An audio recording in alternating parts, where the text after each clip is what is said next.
एक दिन एक सेठ जी को अपनी संपत्ति के मूल्य निर्धारण की इच्छा हुई। लेखाधिकारी को तुरंत बुलवाया गया।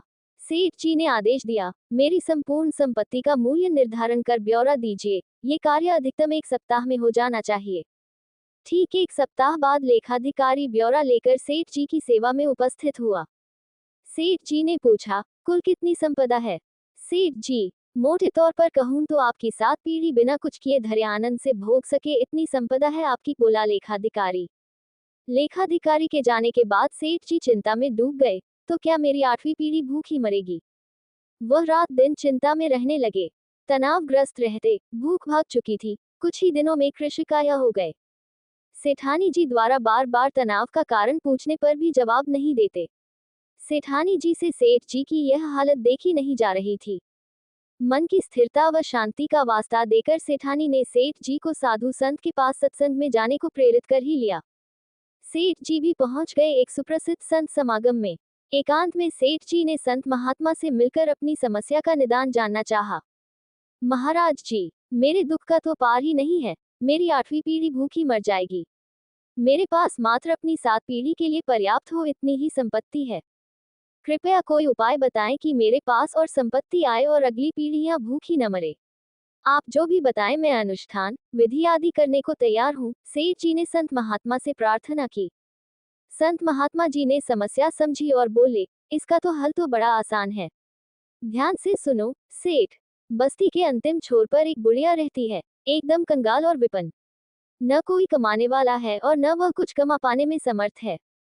उसे मात्र आधा किलो आटा दान दे दो। यदि वह ये दान स्वीकार कर ले तो इतना पुण्य अर्जित हो जाएगा कि तुम्हारी मनोकामना पूर्ण हो जाएगी।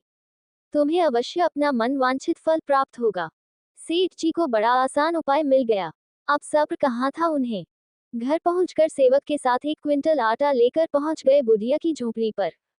माताजी, मैं आपके लिए आटा लाया हूँ, इसे स्वीकार कीजिए, सेठ जी बोले। आटा तो मेरे पास है बेटा, मुझे नहीं चाहिए। बुढ़िया ने स्पष्ट इनकार कर दिया। सेठ जी ने कहा, फिर भी रख लीजिए। बूढ़ी माँ ने कहा, क्या करूंगी, रखकर मुझे आवश्यकता ही नहीं है। सेठ जी बोले, अच्छा कोई बात नहीं, 1 क्विंटल न सही यह आधा किलो तो रख लीजिए।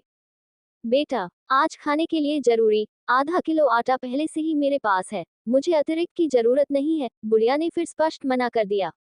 लेकिन सेठ जी को तो संत महात्मा जी का बताया उपाय हर हाल में पूरा करना था।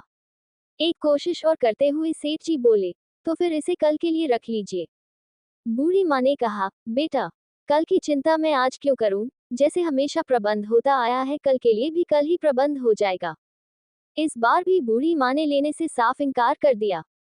अब सेठ जी की आंखें खुल चुकी थी। एक गरीब बुढ़िया कल के भोजन की चिंता नहीं कर रही और मेरे पास अथाह धन सामग्री होते हुए भी मैं 8वीं पीढ़ी की चिंता में घुल रहा हूँ। मेरी चिंता का कारण अभाव नहीं, तृष्णा है। इस कहानी से हमें निम्नलिखित महत्वपूर्ण सीख मिलती है। 1. संतोष ही सच्चा सुख है। सच्ची खुशी और शांति बाहरी वस्तुओं के संग्रह में नहीं, बल्कि अपने पास जो है उसमें संतोष ढूंढने में है। 2. तृष्णा का कोई अंत नहीं। लालच और अति आकांक्षाएं हमें कभी संतुष्ट नहीं करती, बल्कि जीवन में तनाव और दुख का कारण बनती हैं। 3. वर्तमान में जीना सीखें। भविष्य की अनिश्चितताओं की चिंता करने के बजाय वर्तमान का आनंद लें।